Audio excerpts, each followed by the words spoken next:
Hi and Happy New Year.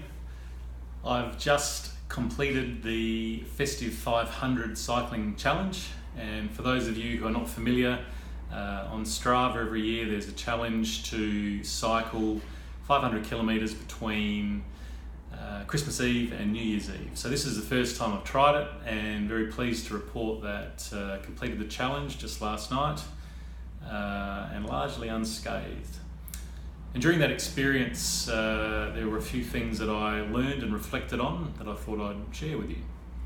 So the first thing is, you don't know what you can achieve until you try. So I've just ridden 500 kilometres in 8 days. When I first started cycling 4 years ago, I just wanted to get a little bit fitter. And I got a second-hand bike and I was riding it to and from work. And that 8 or 10 kilometre commute I was pretty pleased with. Within about 3 months I was managing 1 hour loops in the local hills, and I could see the improvement. Within about 12 months I'd completed my first 100 kilometre ride, and I was pretty excited by that, reaching triple digits. The next challenge came last year, 2 years ago now, when my wife and I visited Italy, and we cycled through some of the iconic mountain passes that you would see in the Giro d'Italia, including the Stelvio Pass, the Mortirolo and the Gavia. That was a big challenge. And now to be able to say that I've ridden roughly 20 hours, 500 kilometres in just a week, shows just how far you can come by having incremental goals. Secondly, pain. As a physio, it's a subject that I know a fair bit about, and I experienced a bit of pain during the last week, but there was also some pain before that may have stopped me from commencing the challenge, because in the weights room about a week before I started, actually hurt my back lifting.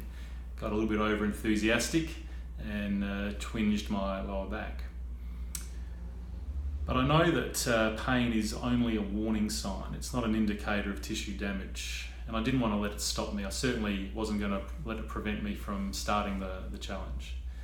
So even though I had pain when I was doing simple things like bending to the floor or putting on my shoes and socks, I thought, get on the bike, we'll try it, we'll see what happens.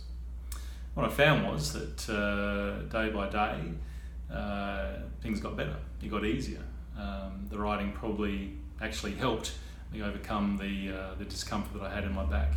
And now, 2 weeks after that incident, it hasn't bothered me at all. So my reflection is there that the pain that I was experiencing didn't need to stop me from riding, and in fact didn't prevent me from riding at all. Thirdly, cycling is much friendlier to the body than running. That seems fairly obvious, but my previous sport was track and field, and I did that for many years as a teenager and in my 20s.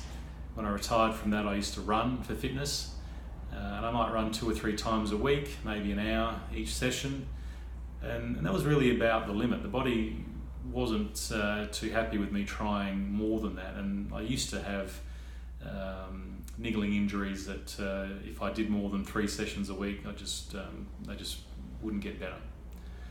What I've just seen for myself is that cycling every day for up to 3 or 4 hours a day, the body's coped with just fine.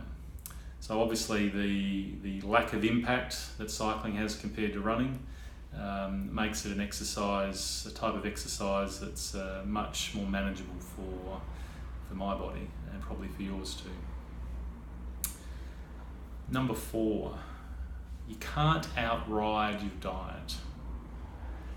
So in the past, when I've undertaken vigorous exercise, bouts of exercise in a short period of time, I've usually seen some weight loss at the end of it on the scales. But over this week between Christmas and New Year, the amount of food, and particularly junk food temptation all around has proven a little bit too strong. So I haven't seen any weight loss. And I think that's a trap that a lot of cyclists might fall into, because after a big effort on the bike, the temptation is there for a coffee, a treat, a cake, some other kind of indulgence. And if you're not careful, the energy that you've burnt, you're going to replace that and more with your food intake. So we just need to be a little bit careful there that we're not outdoing or undoing the good of energy expenditure with what goes back in the body. And my final musing, which is born from my first experience riding so many days back to back. 2 or 3 days back to back I've done in the past, but never 8, is the importance of chamois cream. So if you're a cyclist and you've experienced any kind of chafing issues, if you haven't used it before, do yourself a favour, grab yourself some chamois cream, apply it liberally to the chamois, and you'll be very thankful that you've done that. It makes your cycling a lot more comfortable.